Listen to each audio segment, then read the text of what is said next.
حضرت عیسیٰ علیہ السلام اللہ تعالیٰ کے وہ آخری نبی ہیں جنہیں بنی اسرائیل کی طرف بھیجا گیا۔ آپ کو اللہ تعالیٰ نے نبی بنا کر بھیجا اور بائبل یعنی انجیل عطا کی۔ حضرت عیسیٰ علیہ السلام کی والدہ کا نام حضرت مریم تھا۔ عیسائی آپ کو اپنا رب یا خدا مان کر شرک جیسے بڑے گناہ کے مرتکب ہوتے ہیں۔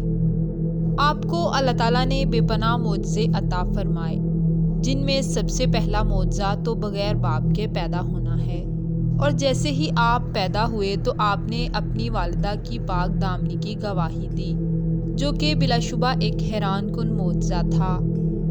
آپ مٹی سے پرندے بناتے، ان میں پھونک مارتے تو وہ زندہ ہو کر اڑنے لگتا۔ آپ کو عیسیٰ مسیح کہا جاتا ہے، کیونکہ مسیح کا مطلب ہے بہت زیادہ سیاحت کرنے والا۔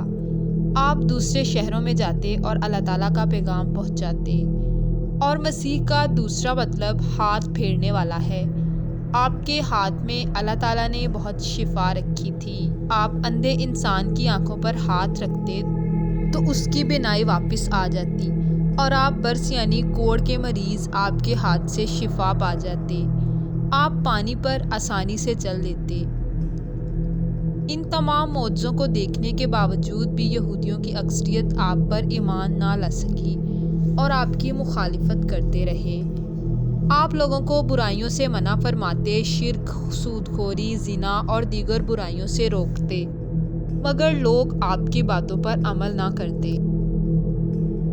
جو لوگ آپ کے ساتھ دین کے کاموں میں حصہ لیتے، آپ کے پیروکار تھے، وہ لوگ آپ کے حواری کہلائے۔ قرآن مجید کے مطابق آپ کے حواری صرف 12 تھے۔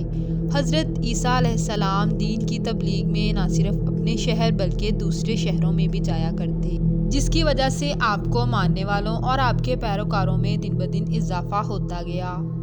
جب یہودیوں نے حضرت عیسیٰ علیہ السلام کے بڑھتے ہوئے پیروکاروں کو دیکھا تو انہیں اپنے مذہب کے متعلق خطرہ محسوس ہونے لگا۔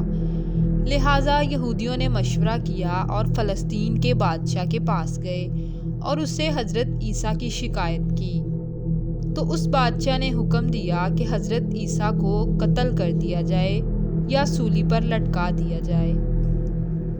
حضرت عیسیٰ کے قتل کی منصوبہ بندی میں یہودیوں نے آپ کے حواریوں کو خریدنا چاہا۔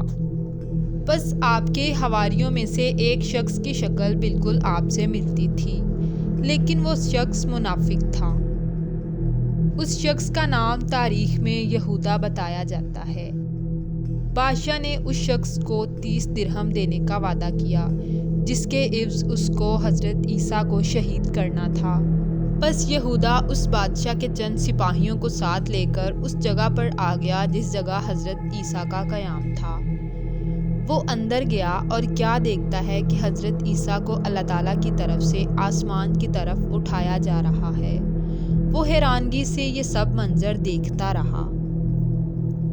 اللہ تعالیٰ کی قدرت کہ وہ شخص بالکل حضرت عیسیٰ کا مشابہ ہو گیا، اور جب باہر آیا تو اس کے ساتھیوں نے سمجھا کہ یہی حضرت عیسیٰ ہیں۔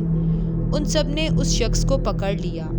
وہ شخص چلاتا رہا اور انہیں بتاتا رہا کہ میں حضرت عیسیٰ نہیں ہوں بلکہ تمہارا ساتھی ہوں، مگر ان لوگوں نے اس کی ایک بات نہ سنی۔ وہ لوگ کہنے لگے کہ تم ہی عیسیٰ ہو، تم نے ہمارے ساتھی کو قتل کر دیا ہے۔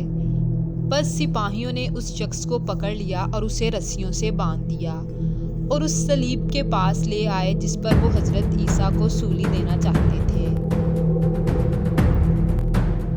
لہٰذا ان لوگوں نے اس شخص کو حضرت عیسیٰ سمجھ کر سولی پر لٹکا دیا،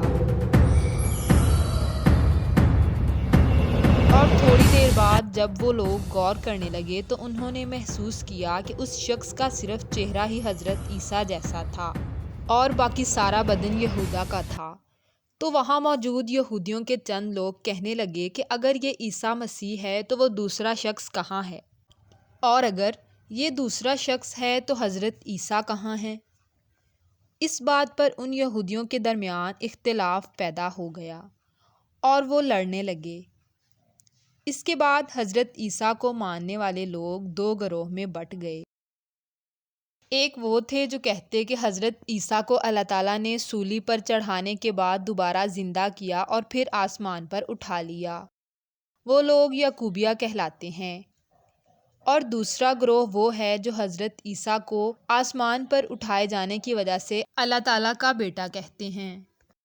اس لیے عیسائی آج تک صلیب کے نشان کو اپنے مذہب کے حوالے سے بہت مقدس سمجھتے ہیں اور اسی سے اپنے گناہوں کی معافی مانگتے ہیں، جبکہ اس حوالے سے اگر عقیدہ اسلام کی بات کی جائے، حضرت عیسیٰ علیہ السلام اللہ تعالیٰ کے ایک برگزیدہ بندے اور نبی ہیں جو کہ اللہ تعالیٰ کی مرضی سے آسمان کی طرف اٹھائے گئے، اور جب امام محمد مہدی علیہ السلام کا ظہور ہوگا، جب قیامت قریب ہوگی، تو حضرت عیسیٰ آئیں گے، امام مہدی علیہ السلام کی امامت میں نماز ادا کریں گے، اور 40 سال کی زندگی گزارنے کے بعد ان کی وفات ہو جائے گی۔